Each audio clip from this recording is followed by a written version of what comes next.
Buenas noches, mis hermanos y hermanas. ¿Estamos contentos esta noche? Amén. Quiero agradecer a la hermana Hilda. Ella no vendrá mañana. Así que ¿cuántos agradecemos a la hermana Hilda? Ya a las noches ella apartó mucho tiempo esa semana para estar con nosotros y alabar el nombre del Señor. Mañana nos visitará la hermana Leti de Lupiná y la hermana Karina. Así que ya está cubierto también.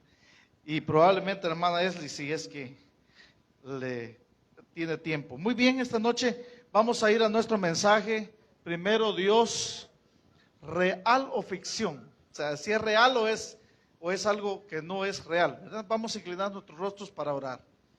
Amado Padre que estás en los cielos, queremos pedirte, Señor, tu bendición. Deseamos, Señor, que tu presencia esté con nosotros, que tu perdón también esté con nosotros. Que ante ti, Señor, podamos encontrarnos dignos de tu presencia y de tu conducción mediante tu Santo Espíritu.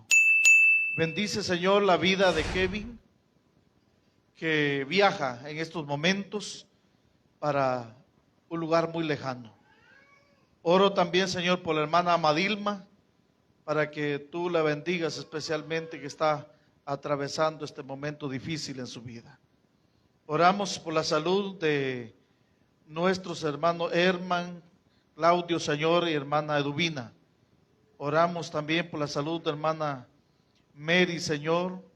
Oramos en esta noche por muchas peticiones, especialmente también por la salud de nuestro hermano Milder, de la iglesia de San Antonio Huista. Oramos, Señor, por cada persona que también ha colocado en el buzón de mensajes sus peticiones en esta oportunidad. Acompáñanos con la meditación de tu palabra, te lo agradecemos en el nombre de Jesús. Amén. Muy bien, hay un texto muy conocido para cada uno de nosotros, dicho por Jesús en el Sermón del Monte, San Mateo 6:33. Casi todo lo conocemos, ¿no es cierto? Mas buscad primeramente el reino de Dios y su justicia, y todas estas cosas os serán añadidas. Hay un episodio trascendente en el ministerio profético de Elías. Hoy vamos a hablar de esa historia emocionante. Dios le dio a Elías instrucciones específicas, y en Primero de Reyes, capítulo 17, nosotros encontramos su historia. Y el relato comienza diciendo: levántate y vete a Sarepta de Sidón y mora allí. He aquí yo he dado orden allí a una mujer viuda que te sustente. Elías acababa de predecir los 3 años y medio de sequía frente al patio del palacio del rey. Temiendo que el rey lo persiguiera porque no respetaban a los profetas de Dios, Dios le dijo: vete a Sidón. Sidón era un lugar que estaba al otro lado de la frontera de Israel. Por lo tanto, aquí está el mapa. Si ustedes pueden darse cuenta, este mapa es tomado de algunas Biblias que traen mapas. Y Sidón ya estaba por Fenicia, al otro lado de Galilea, al otro lado, cerca del mar, a la orilla del mar prácticamente. Allí vivía una viuda, una mujer pagana, en una tierra pagana, en un lugar donde Elías nunca pensó que Dios lo enviaría. Entonces, como Elías era, hermanos, obediente, dice la Escritura, él se levantó y se fue a Sarepta de Sidón. Y cuando llegó a la puerta de la ciudad, he aquí una mujer viuda que estaba ahí recogiendo leña. Y él la llamó y le dijo: te ruego que me traigas un poco de agua en un vaso para que beba. Primero de Reyes 17:10. Y yendo ella para traérsela, él la volvió a llamar y le dijo: te ruego que me traigas también un bocado de pan en tu mano. Hermanos, Dios recompensa a las personas que son obedientes. Esta mujer no era del pueblo de Israel, nunca había disfrutado de los privilegios y las bendiciones de estar en la iglesia, cantando y alabando a Dios, no. Pero ella creía en el Dios verdadero y había caminado en toda la luz que brillaba en su camino.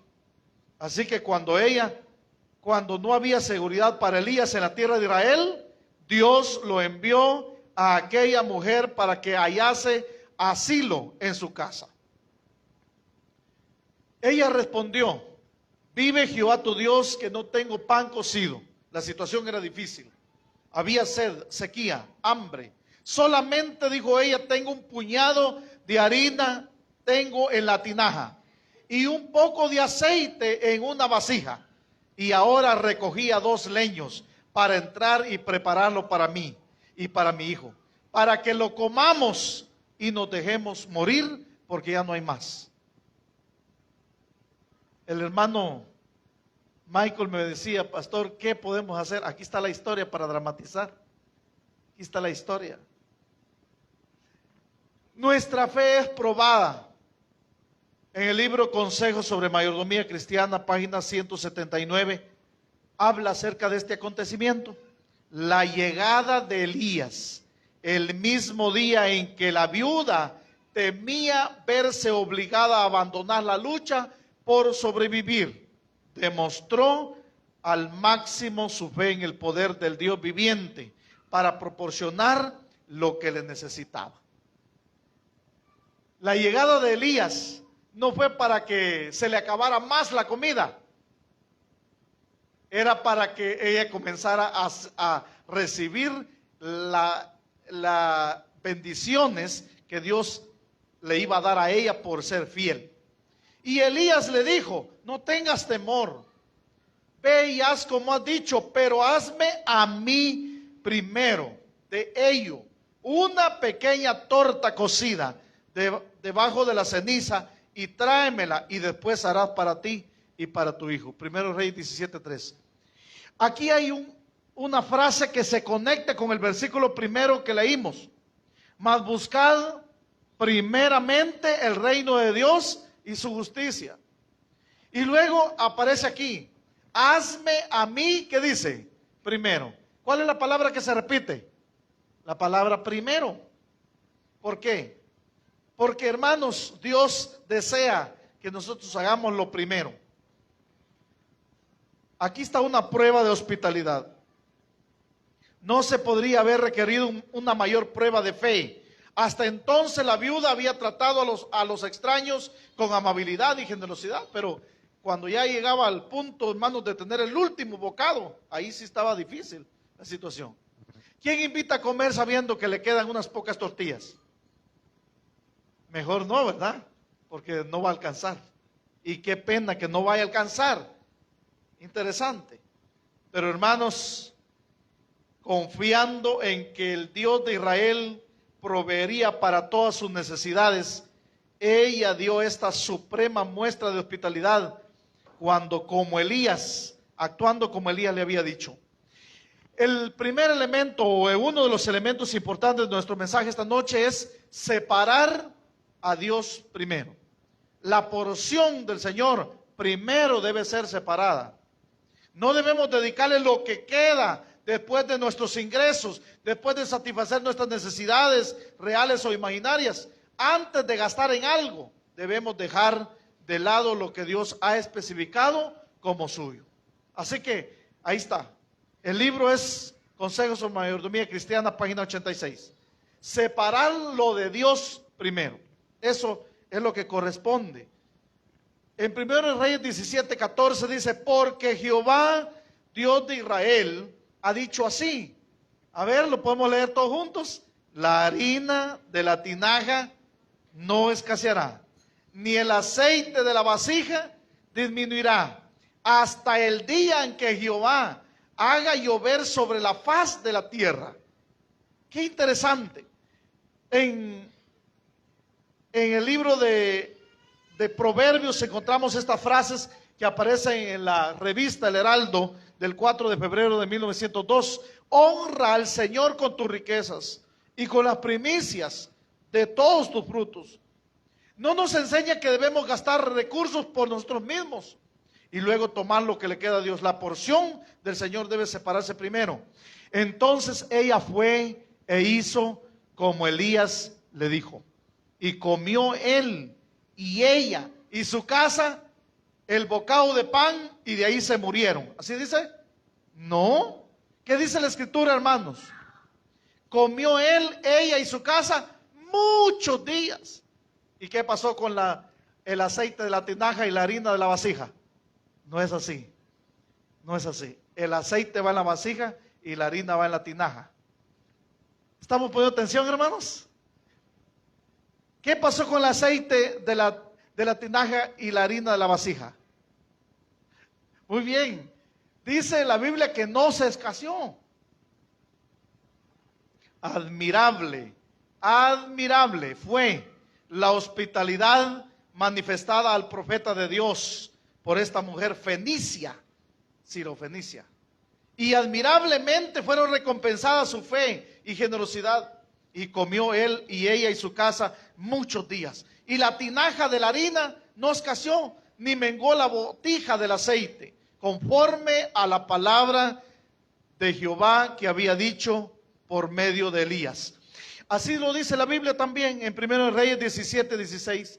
Y la harina de la tinaja no escaseó, ni el aceite de la vasija menguó, conforme a la palabra que Jehová había dicho por medio de Elías.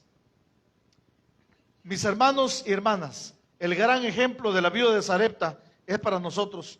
Hay una promesa de Dios que se cumple cuando Él lo promete. La viuda de Sarepta compartió su poco alimento con el profeta Elías y en pago fue preservada su vida y la vida de su hijo. Ahora, ¿cuál es la aplicación para nosotros? Y a todos los que en tiempo de pruebas y escasez dan simpatía y ayuda a otros más menesterosos, Dios ha prometido una gran bendición. Amén, hermanos. Él no ha cambiado, su poder no es menos hoy que en los días de Elías. Dios no ha cambiado y su poder no es menos hoy que en los días de Elías. Dios siempre va a proveer. No debemos dedicarle a Dios lo que queda de nuestros ingresos. No. Antes de gastar algo debemos dejar de lado lo que a Dios ha especificado como suyo. Esta es una cuestión de fe. Se necesitó fe para creer que no iba a llover durante 3 años y medio. Se necesitó fe para creer que los cuervos alimentarían a Elías. Se necesitó fe para creer que Dios sostendría la casa de la viuda. Se necesita fe, hermanos, para creer que no faltarán frascos de harina y aceite. Se necesita fe para creer que Dios va a cumplir todas sus promesas. Se necesita fe para que cuando llegue nuestro salario, nuestra paga, separemos de una vez lo que a Dios le corresponde. Eso es un acto de fe. Porque Proverbios dice, hay quienes reparten y les es añadido, ¿qué dice? Más. Y hay quienes retienen más de lo que es justo, pero vienen ¿a qué? A pobreza. El caso del joven rico es otro caso especial que vamos a ver esta noche. Este caso es el de un hombre principal que le preguntó a Jesús diciendo, maestro bueno, ¿qué haré para heredar la vida eterna? Lucas 18:18. Y Jesús le dijo, ¿por qué me llamas bueno? Ninguno hay bueno. Bueno solamente uno, y ese es ¿quién? Dios. El amor engendra amor.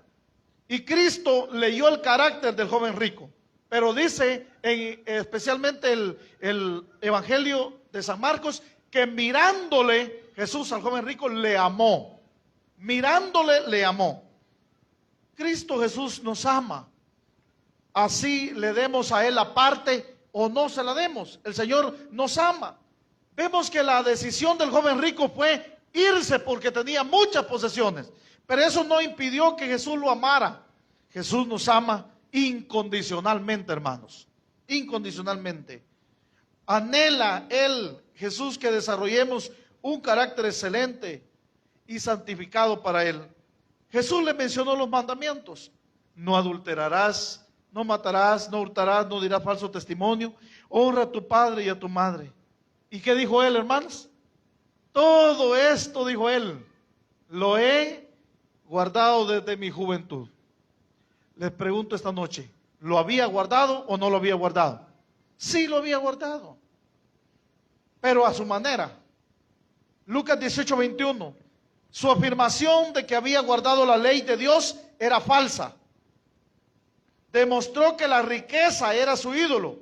¿Sí? ¿Por qué? Porque no dio a Jesús el primer lugar.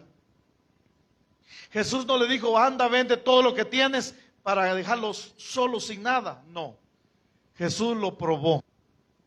Solo una cosa te falta, le dijo. Esa cosa es lo mismo que el árbol en el Edén. Esa cosa, hermanos, es lo mismo que otras pruebas que el Señor nos ha puesto. Amaba más las riquezas, los dones de Dios, que al dador. Jesús, oyendo esto, le dijo, una cosa te falta. Vende todo lo que tiene y dalo a los pobres. Interesante. Una cosa sola, una sola falla puede ser fatal. Cristo leyó el corazón del príncipe. Solo le faltaba una cosa, pero era el principio vital. Necesitaba el amor de Dios en su alma. Había guardado los mandamientos sin amor. No había alcanzado, hermanos, el ideal. El libro de Seot, la gente dice que al tolerarlo, el egoísmo se vuelve más fuerte. Para que pudiera recibir el amor de Dios, Jesús le pidió que tenía que renunciar a lo que él más amaba. Muchas veces nosotros tenemos que renunciar a lo que más queremos, amamos, para que el Señor nos ayude. Entonces, él, oyendo esto, ¿qué dice la Biblia? Se puso muy triste porque era muy rico. Al ver Jesús que se había entristecido mucho, le dijo, cuán difícil entrarán en el reino de Dios los que tienen riquezas. En otras versiones dice, no es exactamente que los ricos no puedan entrar al cielo porque tienen. No, no es eso. Este versículo tiene una variante y es importante traducirlo de una mejor manera.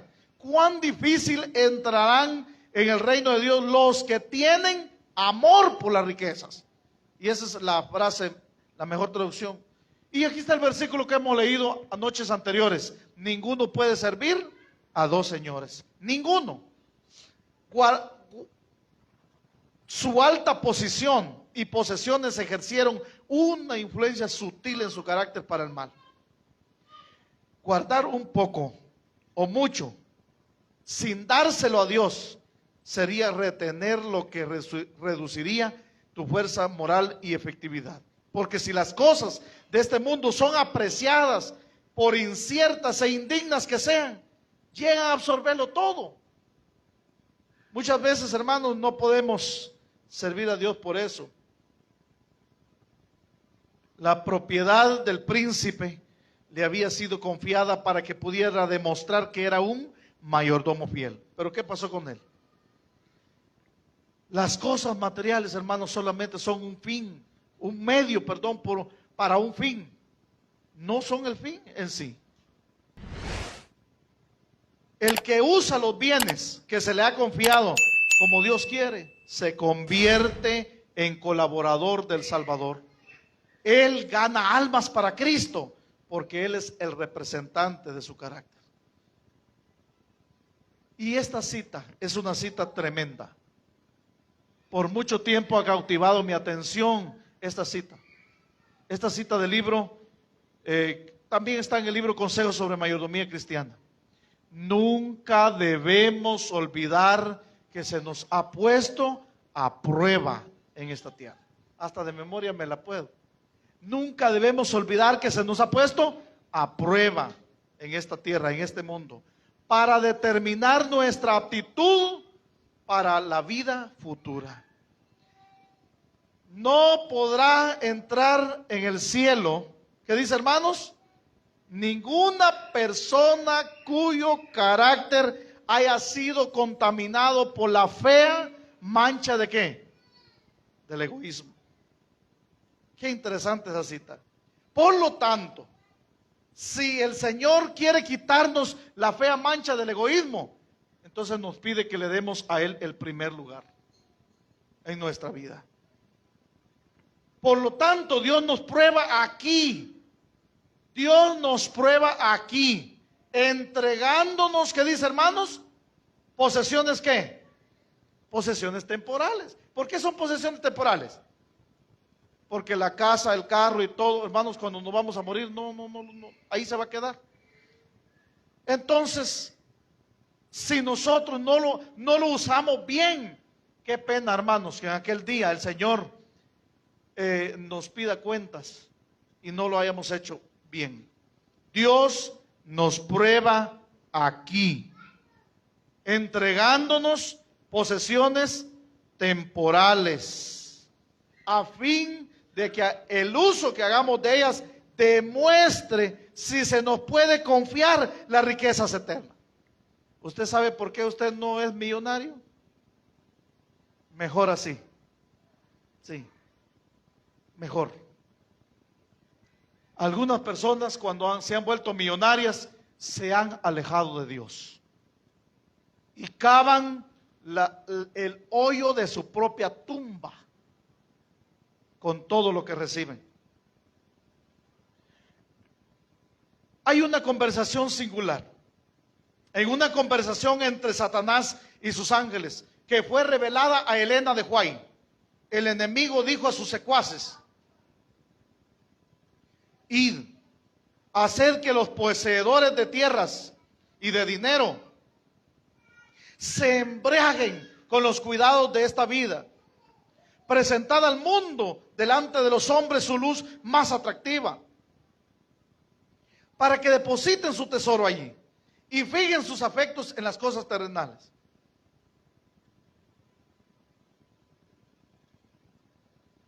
Tenemos el peligro de hacer uso egoísta de los recursos. Debemos hacer todo lo posible para evitar que aquellos que trabajan por la causa de Dios obtengan medios para ser utilizados contra nosotros. Mantener dinero en nuestras filas, porque sabemos que toda persona egoísta y codiciosa caerá bajo nuestro poder y eventualmente será separada del pueblo de Dios. Esa fue una visión que la hermana White vio. Está en Testimonio para los Ministros, la página 472. Entonces, para ir terminando, Dios en primer lugar no es una cuestión de teoría, es una cuestión de práctica, de realidad.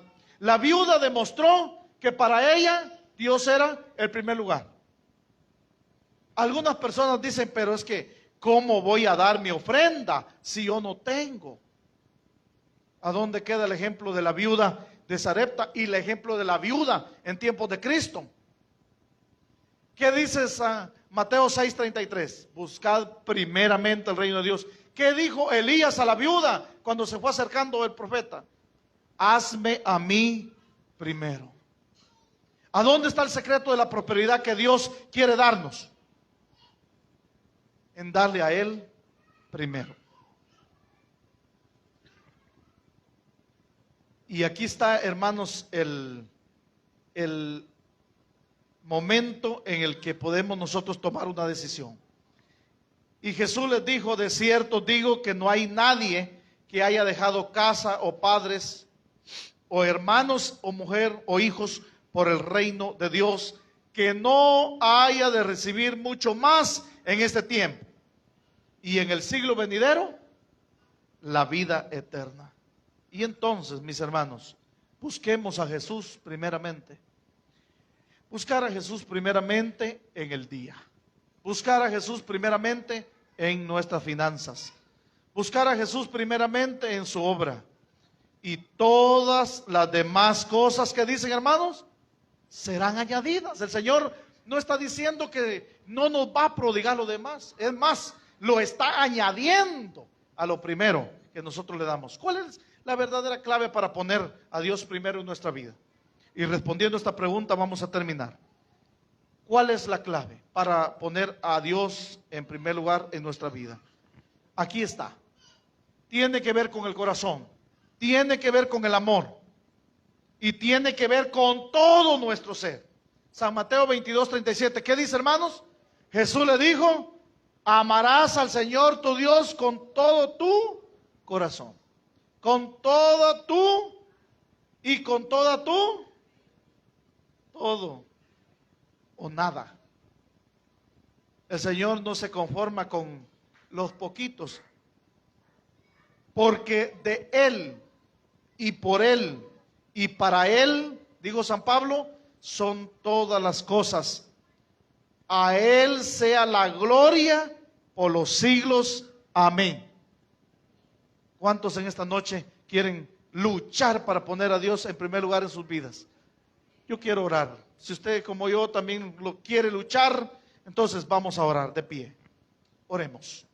Amado Padre que estás en los cielos, muchas gracias te damos, Señor, por el privilegio de tu palabra esta noche. Hemos visto ejemplos maravillosos, como la viuda de Sarepta de Sidón, como también el caso de Elías, Señor, con la viuda. Y hemos visto, Señor, cómo podemos darte a ti el primer lugar. Ayúdanos, Señor, para no caer como lo hizo el joven rico y menospreciar, Señor, el principio de amarte a ti de todo nuestro corazón antes que cualquier otras cosas. Perdónanos porque no lo hemos hecho. A lo que hemos estado, Señor, dándote otro espacio, otro lugar, en vez de darte a ti el primer lugar, te pedimos perdón. Bendice a nuestros oyentes también en las redes sociales, que ellos puedan también hacer este pacto, este trato contigo, Señor, y probarte a ti en sus proyectos personales. Querido Dios, bendice en esta hora a algún hermano que está pasando por alguna necesidad, que pueda escuchar también la promesa de que el aceite de la vasija, la harina de la tinaja no se escasearán, porque tú lo has prometido. Te lo agradecemos en el nombre de Jesús. Amén y amén.